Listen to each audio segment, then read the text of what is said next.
আসসালামু আলাইকুম রহমতুল্লাহ।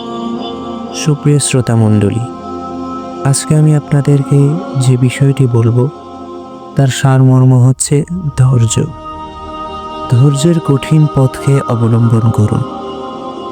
বিপদ, মুসিবত, দুঃখ, কষ্ট, অভাব, অনটনের সময় দৃঢ় মনোবল নিয়ে স্বাভাবিক থাকতে পারেন এমন লোকের সংখ্যা নিতান্তই কম।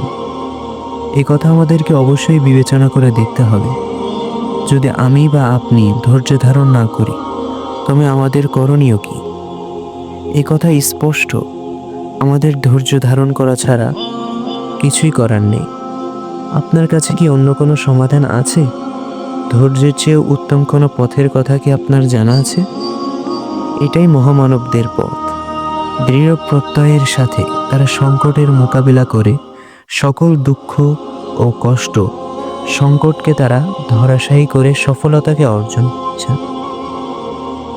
যারা মহাত্ম অর্জন করেন তাদেরকে চূড়ান্ত সফলতা অর্জন করার পূর্বে বিপদ, মুসিবত, দুঃখ, কষ্ট ও সমস্যার এক মহাসাগর পাড়ি দিতে হয়। জেনে রাখুন, এক সংকট থেকে মুক্তি পাওয়া মাত্রই আপনাকে আরেক সংকটের মোকাবেলা করতে হবে। এই সর্বাক্ষণিক সংঘর্ষের মধ্যে আপনাকে অবশ্যই ধৈর্য ও আল্লাহর প্রতি দৃঢ় বিশ্বাস রেখে এগোতে হবে।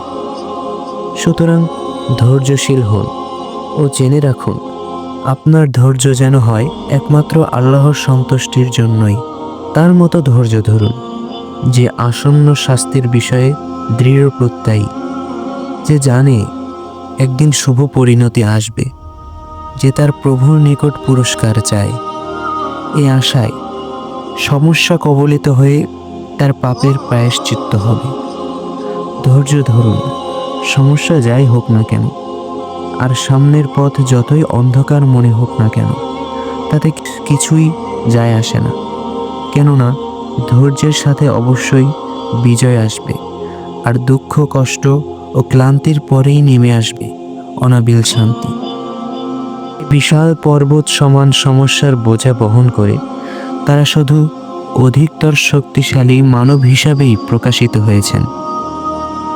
কনকনে ঠান্ডা বৃষ্টির মতোই সংকট তাদের মাথার উপরে পতিত হয়েছে, তবুও তারা পাহাড়ের মতোই দৃঢ় ছিলেন।